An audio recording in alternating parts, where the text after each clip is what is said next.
I am reading an excerpt today from Lisa Del Rosso's beautiful new book, You Are All a Part of Me. And this excerpt is called Things to Fix Around the House. The bathroom door really said it all. There was a massive crack in the center, which I had papered and painted over, then hung a mermaid made out of coconuts to mask the problem. From the inside of the bathroom, however, the crack was entirely visible because Yash had broken the door. He said he would fix it himself. I will.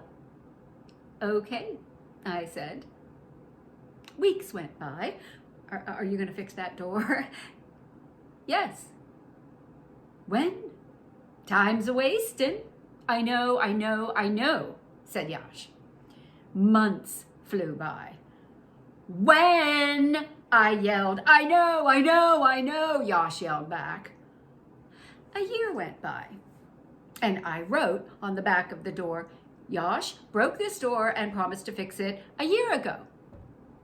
Another year went by, and I crossed out a year and wrote 2 years. 3 years later, I wrote, Yash promised to fix this door many, many years ago, and it will never be fixed until we're dead. And then by someone else. Now, my brother-in-law, Alan, Yash's older brother, once said he was supremely shocked when his 7-year-old adopted son took apart the alarm clock he had been given to see, wanting to see how it all worked inside. No one, Alan said, no one had ever done that in our family. We had no facility for wanting to know how things worked. Except Alan is no longer my brother-in-law, as I am no longer married to Yash, not for about a year and a half.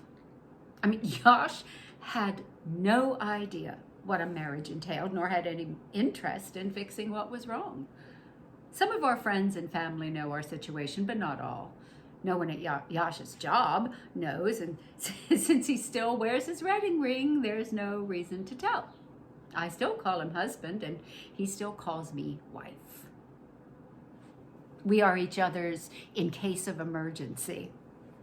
We share the apartment, share meals together that I cook, but not the bed. The bed sort of looms each night, but dissolves into a nothingness because the bed, or the lack of what goes on in the bed, is not discussed. Not yet. Yash and I have known each other for 11, as of 2011, when this essay was published, years. He is quite possibly the kindest man I have ever encountered. On one of our first dates, we walked past Ben & Jerry's at the end of 43rd Street and 8th Avenue, and there was a contemporary Jane Mansfield type coming out, wearing a pink, off-the-shoulder Angora sweater. Everyone turned. Men, women, children, pigeons. I said to Yash, did you see that woman? He said, yes. She was carrying a double chocolate-dipped waffle cone with 2 scoops, strawberry and cookies and cream, whipped cream and nuts. It was then I discovered Yash was obsessed with food and exercise, respectively, and that he was someone I could love. When I took him to Cape Cod to meet my parents after the first meal, my mother pulled me aside and said, in all seriousness, I don't think we're going to have enough food to feed Yash for 3 days. I said, that's okay, we'll go food shopping. And we did, quickly. Out of all the men I had dated, Yash was the one I felt the most comfortable with, exposing warts and all to. We had a spectacular evening wedding in late September. It was small, about 30 people, in the back garden of a midtown restaurant called Luxia. My mother gave me away. Yash's mother was in red, neglecting her walker, having a fine time. My man of honor was Derek, my best friend, who attended with his wife, Carol, and their adorable toddler children, Ian and Julia. A friend's jazz trio played all night long. Under the tree with the colored glass bulbs, we pledged our love to one another. After our vows and toasts, I said to all, everyone I love is in this room. Yash had some troubles he didn't tell me about before the wedding, troubles I didn't know about until we started living together. Long before our engagement, he had begun finishing the bachelor's degree he did not receive after dropping out of college at 21. It meant a lot to Yash to complete the degree, and I was very proud of him for going back to school in his 30s. With his previous credits, he was told it would only take him about a year or so. But he stopped doing his homework before the wedding and stalled afterwards. Well, he gave me all kinds of reasons. He was tired, he had ADD, he couldn't concentrate. So he would not do the work, but would not quit either. On beautiful Sunday afternoons, I asked him to go for walks with me in Riverside Park, and he always declined, saying, he had work to do. So I walked alone. Hours later, I would come back to find that nothing had been done. I was baffled.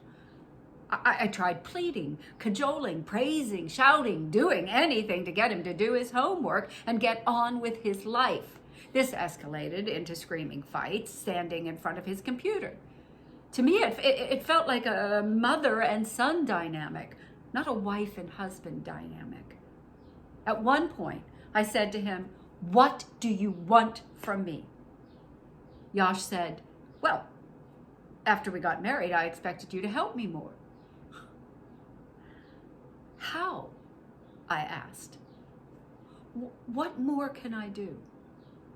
This limbo stalled us for over 3 years. As a result, we never had the honeymoon period most couples have, and all I was incredibly angry with him. So angry, I didn't want him in the bed or to touch me in any way. This was not what I signed on for. I reasoned. He lied to me. This isn't fair. We had no social life because in addition to the homework struggle that took up his spare time, we worked completely opposite schedules. I taught college writing and he worked in a restaurant. My lonely walks got longer and longer, and the sunshine ceased to make me happy.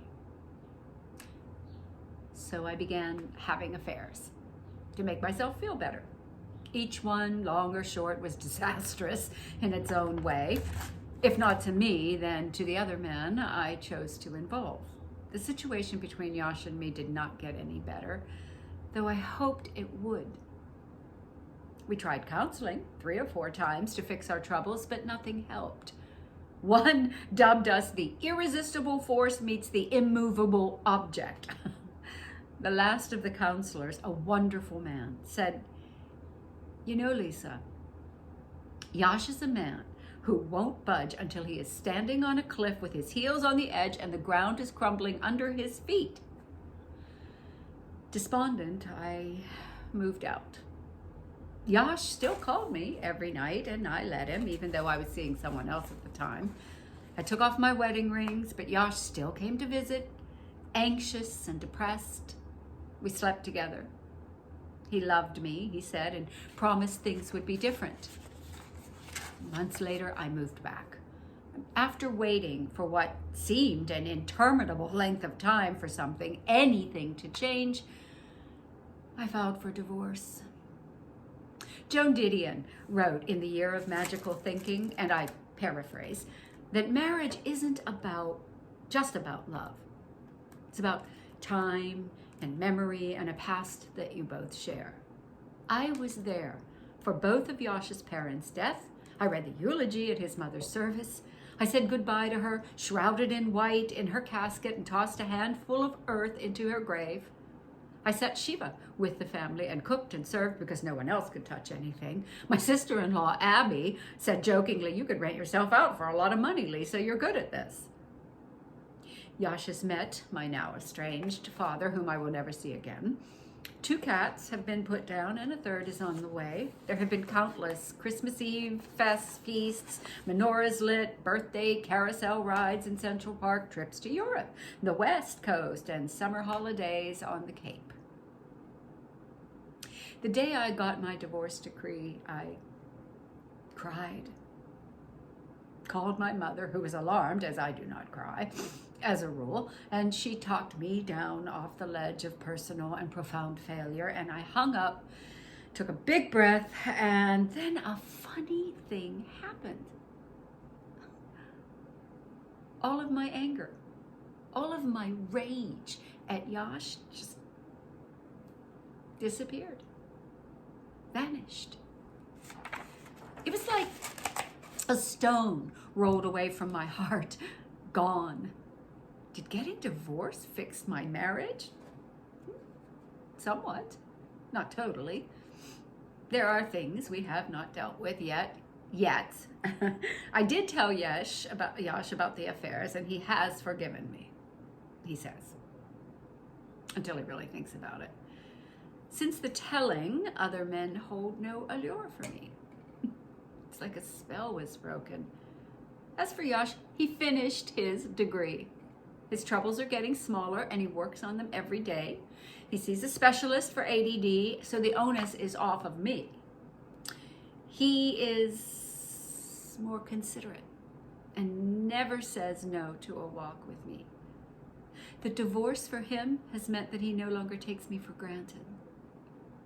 But we have both changed profoundly.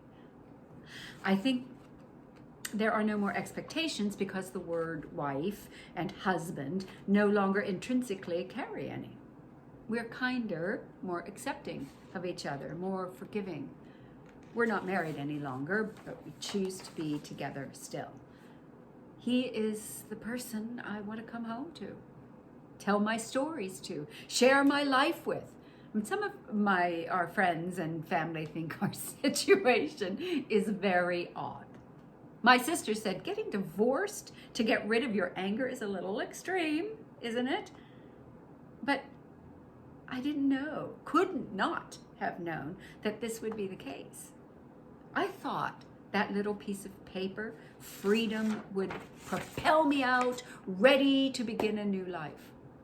I had no idea that the divorce would be the key to shedding my internal anger or my pain, that it would be the way to forgive Yash.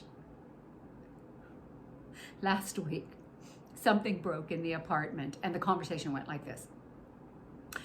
The fixture is crooked and the chain is jammed, I said, looking up. What? Yash said. From when you tried to fix the ceiling fan yesterday, the ceiling fan I told you not to touch?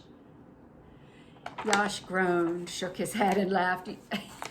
You know, husband, when I married you, I accepted when you told me you were not a handy Jew. You are skilled in other areas. I thought you had accepted that as well. Well, Yash said, I just thought I could. Could? I said, waiting. Make it a little worse? I began to laugh, and Yash picked up the phone to call the soup.